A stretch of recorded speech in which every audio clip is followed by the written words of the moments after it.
Brought to you by the Spring Games, the largest college softball event in the world. Catch all the action at thespringgames.com. Here we are with Coach Meyer. Coach, a couple of questions for you here. Tell us about your school and then your softball program. Well, I coach at Minnesota State University Mankato. We're a Division II school in Mankato, Minnesota. We're in the Northern Sun Conference. All right. Let's talk about your coaching career. Just give us an overall big picture of what you've done in your career. Well, I've just been coaching a few short years. Just got started. Okay. This is year 41. She's got jokes too. Yeah. So it's been a great career. It's a fantastic sport to be a part of, and we've been able to be very successful. I've done it, which is kind of unusual, all at one institution. Oh, wow. Minnesota State is where I've started. I started there in January of '83 as a graduate assistant, and then moved into the head coaching position, and then I'm also senior women's administrator. So just a little busy. Just a little bit. Okay. Well, thanks for taking the time to chat with us. All right. So for ladies looking to play softball in college, what is the best way they can get a coach's attention? Yeah, I think out there right now there's so many different ways that you've got social media, obviously, you've got camps, you can go to camps, and then there's so many tournaments out there. So again, I think it's really, you've got to be proactive, because I think you've got to stop and think about, as the young ladies are trying to decide where they want to go to school, narrow your schools down, narrow your choices down, okay? And then again, because if you don't want to come to Minnesota because of the climate, whatever, then you're probably not really going to contact us. And so I just think it's don't waste coaches' time, whatever. Narrow down what you want, what level, go watch. I think you've got to be proactive. Go see the school. You got to visit the school. Does the school at my academic majors? Because at the Division II level, the first thing you have to remember is it's about being a student athlete. It's about in that 4 or 5 years walking out with your degree. You're going to go professional in something other than softball. We do have a limited ability to play professional softball, but all those young ladies that are playing pro softball going back to other jobs after that summer season into August, and so you've got to set yourself up for the rest of your life of what you can go and be successful at. The other thing is, I think you've got to research the program. Okay, what type of style do they play? What are their coaches like? And then you got to go and watch. Okay, you can come into anyone's office and anyone can be the best person in the world. How do they really interact under competition, under failure? Vice versa, as a coach, I'm watching out kids play ball. How do they respond to failure? It's easy to be upbeat and be positive when your life is going well. Nice. Okay, when you're 3 for 3, you kind of after a game feeling good. What happens when you're 0 for 3? Okay, how do you react? How do you react with teammates? What do you want? What's a roster look like? If you're a catcher and they've got 2 freshmen, they've got 2 sophomores, they're probably not looking for another catcher. So I think there's just a lot of things. And then I think the biggest thing is you got to be coachable. You've got to be coachable, okay, is what I look for, and you've got to find where does your personality fit in with that coaching staff and the culture of the team that you're looking to go to. All right, a lot of good stuff there. Okay, yourself, how did you get into softball? How did I get into softball? You got to remember back when I started, okay, back in almost pre-Title IX days or whatever, I got the opportunity to go with my 4 older brothers and watch them play Little League Baseball and go out their practices and shag balls like that. There wasn't an opportunity for me. I didn't get to start playing softball till I got involved with 4-H back in Iowa, and then our Storm Lake, the community started a program, so I didn't even start playing softball till I was 4th or 5th grade. Oh, wow. Okay. Yeah, and then you took any opportunity you could. And then fortunately I was able to go on in Iowa at that time. They had fall softball in high school. Then I did basketball, then I did track, and then I did summer softball. Okay. That's how the seasons were. I wasn't exposed to volleyball and soccer because we didn't have those. Then I went to college and did basketball, volleyball, and softball, and then 1 year as a one-woman's track team. Okay, from that. And then when I got done, I was looking to go on to grad school. My advisors at Upper Iowa University said you should go on to grad school, whatever.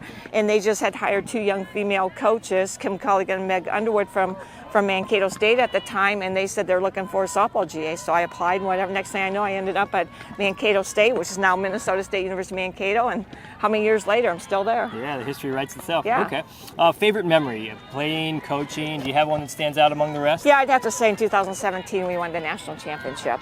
pretty good. It's pretty easy. That's great. I mean, that is great. It's fantastic, but I don't think that one moment defines either. Yep. I've had a lot of other success or whatever, but that was a pretty special team, and that was a hard super regional and a hard national tournament to get through, and a special team and special group of 5 seniors on that team and stuff like that. So I would have to say right now that's been the highlight. That's cool. Very cool. All right, so last bit of advice for any up-and-coming softball players or just female athletes in general. I think, right now, softball's a game of failure. There's a lot of failure in the game, and I think you just got to really learn to handle. How do I control what you can control, not let go, but how can you handle failure? How can you handle success? How can you really go out and be the best person and be the best version of yourself every day and be the best teammate, okay? You have to be very unselfish, and I think you got to, again, look for things to do. I always say there's that 20-80 rule, okay?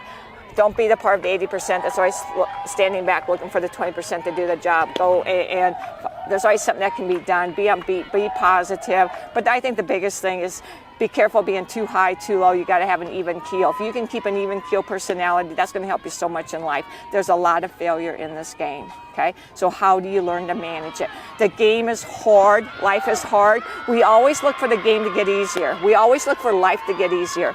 Life doesn't get easier. The game doesn't get easier. What happens is we learn how to deal with that hard, cope with it, and deal with it. Better strategies, better techniques. That's how we make it. And that's what I think the biggest message is to our young ladies. Continue to learn from your experiences. You have to have failure in order to learn and to grow, okay? Failure helps you be more successful, but you've got to be able to step back and you've got to own failure. I am not the perfect coach. I have made many mistakes. I will probably make a mistake today out there coaching and one tomorrow, whatever. But I got to step back and still be able to reflect and learn from them and grow from them and realize there's a lot of failure in this game. How do I choose to respond and react to it? All right, good words of advice. Talk to us a little bit about women in sports and how we can better advance the women opportunities they have in sports. I think right now, women's sports, we're at a very pivotal moment. The women's basketball has really picked up a lot of energy out there with Caitlin Clark being that generational player. And so has softball. I mean, look at the Division I College World Series, the number of people are watching it. So right now, I think it's really pivotal that we just keep pushing and moving forward. Okay, we got to think about, just a few years ago, we had the celebration of Title IX. But look at that 50 years. Look at people that were pioneers and what they did. Really, we always got to be grateful to them. But there's going to be people like me that are, I call the dinosaur eras. We're going to soon be retiring, moving on, or out of the game. So I always challenge our young ladies and the young coaches out there. You have to be the voice. You have to continue the fight, okay? We have so many people, like I mentioned earlier, like Marge Richter, that started this and progressed. Now's the time. So I think our parents, I think our young ladies that are the student athletes right now, we really have to be proactive and keep pushing and keep moving softball forward. I think sometimes softball gets lost at the schools, at the college level, because it becomes a basketball, football, volleyball, and hockey level. That we're kind of that minority sport. This is our time to keep pushing. And the way we push is that, again, all these young ladies have to have a voice. We have to help them find their voices and use their voices to keep progressing. They only know what they know, okay? And right now, all these opportunities they're getting are tremendous, okay? Tremendous. But there's more. So I think it's encouraging them to be our voices and to continue to make this push and keep fighting. Okay, there's still more that needs to be done for Title IX. Let's just not be satisfied where we're at right now. Let's keep making a big push and push and push. We got to get more web stream. We got to get more video. We got to get more TV coverage and everything out there, especially with softball. And it's there at the D1, but we got to now bring it down to the Division II, Division III, NAIA, and junior college level. All levels are good. Okay, every level. You as an individual got to find what is your fit. It does not matter what level, but we have to keep progressing and pushing. That's how we do. These young ladies got to be our future. Last couple things. How many years have you come to spring games? I've been doing this for 41 years. I think we've been here for 18 years. Sorry, 18th year. I'm sure. Probably the whole time? Okay. Yep. We started with Marge Richter back when it was the Rebel Spring Games, too. Okay, the Rebel Spring Games. The Rebel Spring Games. Oh, boy. Can you remember Marge coming over the microphone in the morning? My goal... Sorry, I didn't know where it was. No, me neither. My goal always was, when Marge was running the games, if we could leave the trip without her coming over the loudspeaker and saying, get off the grass, get off the outfield grass, or getting yelled at over the loudspeaker. So, I mean, but she was a fantastic person to have the vision to start this. So we've been a participant all 18 years. Allison is doing a fantastic job right now. I mean, I think people got to realize sometimes it's really easy to complain every day and complain about your game times, complain about this and that. But you really think about this. This is a monumental task to be able to put something like this together. Then when there's delays, like we got delayed and couldn't get in and all this switching, whatever, sometimes I think, again, we just need to step back and be more appreciative in life and appreciative of the opportunities that we have at hand. So I'd personally like to say thank you, Allison, for what you've been doing here lately. It's a tremendous task, and without you, we don't have this. And sometimes I think as coaches, players, and parents, we forget about that.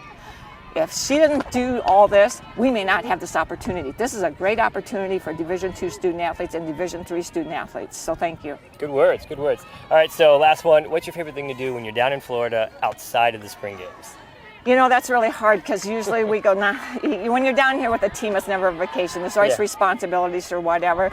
You know, I think, again, it's just, I love coming down and seeing the relationship of other coaches from around the country at all the levels that I always don't get to interact with and stuff. So that's really the biggest thing, is what I look forward to, is the relationships, to be able to see Allison. Because, again, you can talk over the phone, you can talk through text or email. But, again, that's not the same to be able to have those personal conversations.